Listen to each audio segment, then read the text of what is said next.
வணக்கம் நண்பா. இன்னைக்கு நம்ம சூப்பரான ஒரு வேற லெவல் அனிமி தான் பார்க்க போறோம். சோ இந்த அனிமி உங்களுக்கு கண்டிப்பா பிடிக்கும்னு நினைக்கிறேன். சோ பிடிச்சிருந்துச்சுன்னா மறக்காம கீழே சொல்லுங்க. அண்ட் நீங்க இப்பதான் ஃபர்ஸ்ட் டைம் சேனலுக்கு வந்திருந்தீங்கன்னா அப்படியே நம்ம சேனலை சப்ஸ்கிரைப் பண்ணிக்கோங்க. அப்பதான் நான் போற வீடியோ உங்களுக்கு ஆன் டைம் நோட்டிபிகேஷனா காமிக்கும். சரி வாங்க நம்ம வீடியோக்குள்ள போகலாம். எபிசோடோட ஸ்டார்டிங் சீலே ஒரு வாய்ஸ் ஓவர் தான் ஸ்டார்ட் ஆகுது. டிவைன் கான்டினென்ட் 5 பகுதிகளாக பிரிக்கப்பட்டுள்ளது. ஈஸ்ட், சவுத், வெஸ்ட், நார்த் அப்படின்னு 4 பகுதிகள் இருக்கு. இந்த 4 பகுதிகளிலும் மக்கள் வாழ்றதுக்கான எல்லா வளங்களும் இருக்கு. ஆனா 5வது பகுதியான சென்ட்ரல் டொமைன் மக்கள் வாழ்றதுக்கு தகுதியற்ற நிலமா இருந்துச்சு. பவர்ஃபுல்லான ஹியூமன் ரைட்ஸ் சேர்ந்த மக்கள் எல்லாரும் வாழ தகுதியான 4 பகுதிகளையும் அவங்க கைக்குள்ள கொண்டு வந்தாங்க. அந்த இடத்துல வாழ்ந்துகிட்டு இருந்த டீமன் பீஸ்ட் எல்லாம் அப்ப ரொம்ப பலவீனமா இருந்ததுனால அது எல்லாத்தையும் சென்ட்ரல் டொமைனுக்கு அடிச்சு வரட்டினாங்க. ஆனா 425 பர்னிங் ஸ்கை காலத்துல ஹெவன்லி ஈவில் செக்டை சேர்ந்த கருட ராஜா அவனோட கல்டிவேஷன்ல பிரேக் த்ரூ பண்ணி அவ ஹியூமன் ஃபார்ம் எடுத்தான். மனித இனத்தை அழிக்கிறதுக்காக அவ மிருக படைகளை உருவாக்கினான். அவ தன்னோட முதல் போற ஈஸ்ட் ரீஜியன் மேல தொடங்கினான். ஈஸ்ட் ரீஜியன்ல ஸ்கை செக்டர் சேர்ந்த தலைவருக்கு கிளவுட் ஹால்ல இருந்து ஒரு ஆர்டர் வந்துச்சு. மனித இனத்தை காப்பாத்த டீமன்ஸை எதிர்த்து அவரும் போர் பண்ண தயாரா இருந்தாரு.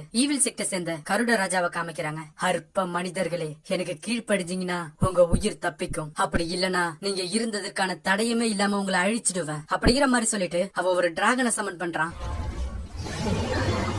நான் ஒரு டிவைன் நேஷனை உருவாக்க போறேன். அதுக்கு ஒரு சில தியாகங்கள்லாம் பண்ணிதான் ஆகணும். இந்த நகரம் இருந்ததுக்கான சுவடே தெரியாம அழிச்சிடு அப்படிங்கிற மாதிரி சொல்ல, அதே சமயத்துல டிராகன், டீமன் படை எல்லாமே ஈஸ்ட் சிட்டியோட மெயின் கால் அட்டாக் பண்ணிக்கிட்டு இருக்குங்க. மனித படைகளோட டீமன் படை ரொம்ப சக்தி வாய்ந்தவங்களா இருந்தாங்க. ஆனா ஸ்கை செட்டை சேர்ந்த தலைவனும் அவன் விட்டு கொடுக்கற மாதிரி இல்ல. அவன் செம கடுப்பாயி அந்த டிராகன் அட்டாக் பண்ண போறான். ஆனா அந்த டிராகனோட தோல் பகுதி ரொம்ப உறுதியா இருக்கிறதுனால அவனோட சுவாடால அதை தொலைக்க முடியல. அவனும் அடி வாங்கி பின் தள்ளப்படுறான். அப்ப அங்க ஒரு பொண்ணு நடந்து வரா. அவன் நடந்து வர வர அந்த இடமே ஃப்ரீஸ் ஆகுது. ஈஸ்ட் ரீஜன்ல இந்த கிளவுடுகள் பல வருஷமா இருந்துட்டு வருது. உங்களை மாதிரி டீமன்ஸ்க்கெல்லாம் இதுக்குள்ள நுழைய அனுமதி கிடையாது அப்படிங்கிற மாதிரி அந்த பொண்ணு சொல்ல, இந்த பொண்ணு தான் அந்த கிளவுடுகளோட மாஸ்டர். அந்த மாஸ்டரும் செம்ம கடுப்பாயி அவளோட பவரை யூஸ் பண்ண அந்த டிராகனே ஃப்ரீஸ் ஆகி அப்படியே நொறுங்கி விழுந்துடுது. அவங்களும் அவங்களோட பவர்ஸை யூஸ் பண்ணி அங்க இருக்க டீமன்ஸ் எல்லாம் அசால்ட்டா போட்டு தள்ள ஈஸ்டர்ன் ரீஜனுக்காக எங்க உயிரை கொடுத்து நாங்க போராட தயாரா இருக்காங்க அப்படிங்கிற மாதிரி சொல்லிட்டு ஸ்கை செட்டோட தலைவனும் அங்க இருக்க மான்ஸ்டர்ஸ் கூட எல்லாம் ஃபைட் பண்ணிக்கிட்டு இருக்கான். கிளவுடுகளோட மாஸ்டரும் கருடன் கிட்ட பேசுறா. கருடா, உன்னோட முட்டாள்தனத்தாலையும் புடிவாதத்தாலையும் நீ பல பேரோட உயிரை கொன்னு அது மேல உன்னோட டிவைன் நேஷனை உருவாக்கணும்னு நினைக்கிறியா? இது ஒன்னு டிவைன் நேஷனா இருக்காது, இது நரகமா இருக்கும். என்ன நரகமா? 10,000 வருஷங்களா இந்த 4 பகுதிகளையும் ஹியூமன்ஸான நீங்க தானே ஆட்சி பண்ணிட்டு வந்தீங்க. இந்த இடத்துல நீங்க ரொம்ப சந்தோஷமா இருந்திருப்பீங்கல்ல. சென்ட்ரல் டொமைன்ல இருந்து உங்கள யாராவது நரகத்தை பாத்திருக்கீங்களா? அதிகாரம் கைமாற வேண்டிய நேரம் வந்துருச்சு அப்படிங்கிற மாதிரி சொல்லிட்டு அவனோட பவரை யூஸ் பண்ண அங்க வந்த கருப்பு வவ்வால்கள் எல்லாம் அசால்ட்டா எல்லாரையும் போட்டு தள்ளுதுங்க. இது எல்லாத்தையும் பாத்துக்கிட்டு இருந்த கிளவுடுகளோட மாஸ்டரான அந்த பொண்ணு அவளோட பவரை யூஸ் பண்ணி ஐஸ் பினிக்ஸ் அங்க கொண்டு வரா. கருடன் அவனோட டிராகனை கொண்டு வர ரெண்டும் நேருக்கு நேரு பயங்கரமா மோதிக்குதுங்க.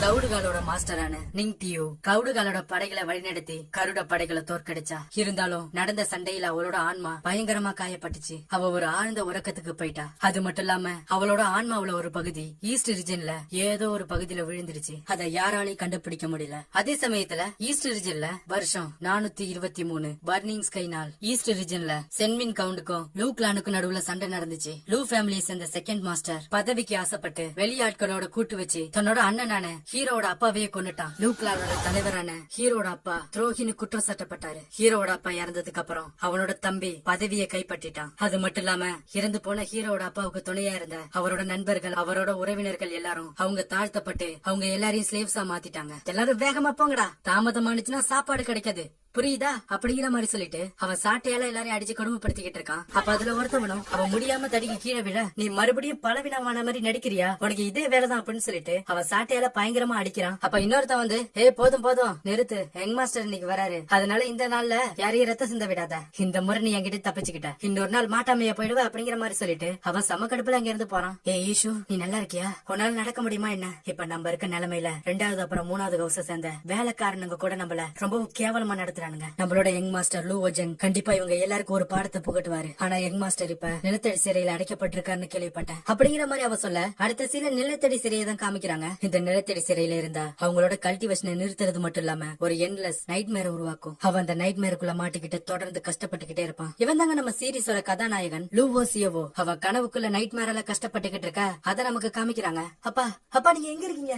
நீ ஏன் அப்படி பண்ற? என் அப்பா நேர்மையா வாழ்ந்துட்டு வந்தாரு, அவர் எப்பவும் துரோகம் பண்ண மாட்டாரு. நீ பண்ணதுக்கெல்லாம் நான் உன்னை சும்மா விட மாட்டேன். மகனே, நீ வாழணும், உன்னோட சகோதரிய நீ காப்பாத்து, வாய மூடுறா அப்படிங்கிற மாதிரி சொல்லிட்டு ஹீரோவோட கண் முன்னாடியே அவங்க அப்பாவை குத்தி கொள்ள உன்னை நான் இப்ப கொல்ல போறேன்.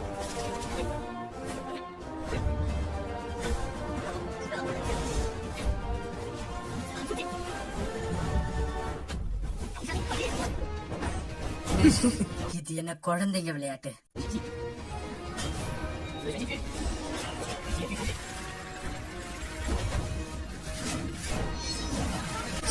கனவா? ஆமா, இது ஒரு கனவு. அப்ப நம்ம ஹீரோவை பாக்க அந்த சிறையோட வார்டனுங்க வரான்.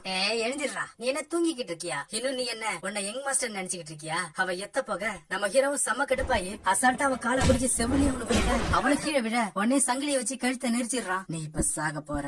லூவோ செங், இன்னைக்கு யங் மாஸ்டர் ரூப்ரான் இங்க வராரு. நீ மட்டும் இப்ப என்ன கொன்னுட்டினா அவரோட கோபத்துக்கு நீ ஆளாவ. அத பத்தி எனக்கு கவலை இல்ல, மறந்துடாத. நீ என்ன கொன்னுட்டினா உன்னோட மக்கள் சிறையில இருக்க மத்தவங்களோட வாழ்க்கைய பத்தி நீ நினைச்சு பாத்தியா? இவங்க எல்லாரும் எல்டர் ஹவுஸ் சேர்ந்தவங்க. நம்ம ஹீரோவும் வேற வழி இல்லாம அவனை விட்டுறான். நீ இப்ப எதுக்காக இங்க வந்திருக்கன்னு எனக்கு நல்லாவே தெரியுது. இப்ப வரப்போற யங் மாஸ்டரான லூவோ பிரான சந்தோஷப்படுத்துறதுக்காக என்ன அழிச்சிட்டு போக போற, அப்படித்தானே? அப்புறம் எதுக்காக நீ காத்துக்கிட்டு இருக்க? உன்னோட அந்த யங் மாஸ்டர் வெயிட் பண்ணிக்கிட்டு இருக்க போறான். நம்ம ஹீரோவையும் அழிச்சிட்டு போறானுங்க. அப்ப அங்க அடைக்கப்பட்டிருக்க எல்லாரும் நம்ம ஹீரோவை பார்த்துட்டு லூவோ செங் எங்களை காப்பாத்துங்க அப்படிங்கிற மாதிரி சொல்லி பயங்கரமா அழுதுகிட்டு இருக்காங்க. என்ன அவன் காப்பாத்த போறானா? அவனையே அவனை காப்பாத்திக்க முடியாத நிலைமையில இருக்கான். முதல்ல உள்ள போங்க. அதே சமயத்துல அந்த வார்டனும் யங் மாஸ்டர் பார்க்க வந்திருக்கான். ஹீரோவனை அழிச்சிட்டு வந்துட்டேன், பரவாயில்ல, நான் இப்ப நல்ல மூட்ல தான் இருக்கேன். அந்த வீணா போன யங் மாஸ்டர் லூவோ செங்க பாக்குறதுக்கு நான் கொஞ்சம் ஆர்வமா தான் இருக்கேன். அதே சமயத்துல ஸ்லேஸா பிடிக்கப்பட்டிருக்க மக்கள் எல்லாரையும் அடிச்சு கொடுமைப்படுத்திக்கிட்டு இருக்கானுங்க. அப்ப அங்க உள்ள ஒருத்தவ அடுத்து நீதான் இங்க வா அப்படிங்கிற மாதிரி சொல்லி கூப்பிட அந்த பையனும் பயந்து என்ன இல்ல இல்ல நான் வரமாட்டேன் அப்படின்னு சொல்லி அங்கிருந்து ஓட பாக்குறான். ஆனா அவன் மூஞ்சிலே குத்தவர நிறுத்து. அப்ப நம்ம ஹீரோ வந்துடுறான். நான் லூச்சங், நான் இவனுக்கு பதிலா சண்டை போடுறேன். அவனும் அதுக்கு ஒத்துக்க நம்ம ஹீரோ செம்ம காட்டை அவன் ஸ்பீடா வந்து ஒரே பஞ்சு தான் அடுத்தவங்கள யாருக்கு தைரியம் இருக்கோ வாங்கடா அப்படின்னு சொல்ல எல்லாரும் வர நம்ம ஹீரோ அடிச்சு எல்லாரையும் பந்தாடுறான்.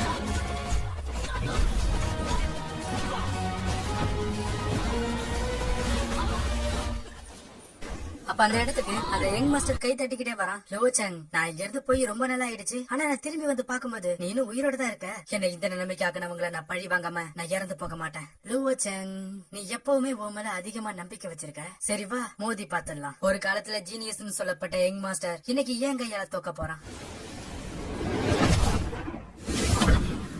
உன்னால என்ன பார்க்க முடிஞ்சுச்சா? பயப்படாத, இனிமேதான் அட்டாக் பண்ணு. உன்னோட கல்டிவேஷன் லெவல் போன் ரிஃபைன்மெண்ட் ஸ்டேஜ்ல பீக்ல இருக்கு. உனக்கு என்ன ஆச்சரியமா இருக்கானே? லூவோ ஃபேமிலியோட முன்னோர்கள் விட்டு போன ஹெவன் அப்புறம் எர்த் பில் தான் அதுக்கு காரணம். அதனால என்னோட கல்டிவேஷன் லெவல் சீக்கிரமா மேல போயிடுச்சு. நம்ம முன்னோர்கள் வச்ச விதிகளை நீ மீறி டிவைன் எலிக்சரை சாப்பிட்டு இருக்க. உன்னோட அப்பந்தான் ரூல்ஸ் சொல்லி ரூல்ஸ் பின்னாடியே ஓடிக்கிட்டு இருப்பான். பரிதாபமா செத்து போயிட்டான். என் அப்பாவை பத்தி அப்படி பேச உனக்கு எவ்வளவு தைரியம்? லூச்சங், நீ ஒரு காலத்துல லூவோ ஃபேமிலியோட ஜீனியஸா இருந்த. ஆனா இப்போ நீ ஒரு சாதாரண கைதி, ஒரு நாயை விட மோசமான நிலைமையில இருக்க. அப்புறம் இன்னொரு விஷயம் உன்கிட்ட சொல்லணும். உன்னோட அன்பு தங்கச்சி அவளை நீ காப்பாத்த வருவன்னு அவ உயர்ந்த மலையில காத்துக்கிட்டு இருக்கா. யான் என்ன உயர்ந்த மலையா? ஆனா அவளோட காத்திருப்பு வீண்தான். ஒரு அண்ணனா உன்னால அவளை பாதுகாக்க முடியல, நீ கவலைப்படாத. அவ ஸ்கை செட்டுக்குள்ள நுழைஞ்சதும் அவளை உனக்கு பதிலா நான் பாத்துக்கிறேன். லூச்சங், உன்னால யாரையும் காப்பாத்த முடியாது, உன்னையும் சேர்த்துதான் அப்படிங்கிற மாதிரி சொல்லிட்டு அவங்க இருந்து போக. லூச்சங், உன் தங்கச்சி நீ காப்பாத்த அப்படிங்கிற மாதிரி அவங்க அப்பா சொன்னது ஞாபகம் வர. அப்பா நான் அவளையும் இங்க இருக்க எல்லாரையும் நான் எப்படி காப்பாத்துறது அப்படிங்கிற மாதிரி ஹீரோ சொல்ல அதோட இந்த எபிசோட் முடிந்தனன்பா. இந்த எபிசோட் உங்களுக்கு பிடிச்சிருந்துச்சுன்னா கீழே எப்படி இருந்துச்சு அப்படிங்கறத சொல்லுங்க. சோ வேற ஏதாவது நல்ல அனிமி சீரிஸ் இருந்தாலும் கீழே கமெண்ட்ல மென்ஷன் பண்ணுங்க. சோ அப்புறம் இந்த வீடியோ பத்தின கருத்துக்களை கீழே சொல்லுங்க. சோ அப்பதான் அடுத்த எபிசோட் போட எனக்கு கொஞ்சம் மோட்டிவா இருக்கும். அப்புறம் இந்த எபிசோட் உங்களுக்கு பிடிச்சிருந்துச்சுன்னா உங்களோட ஃப்ரெண்ட்ஸ்க்கும் இதை ஷேர் பண்ணி சப்ஸ்கிரைப் பண்ண சொல்லுங்க. சோ நாளைக்கு உங்களை அடுத்த எபிசோட்ல வந்து பாக்குறேன். தேங்க்யூ.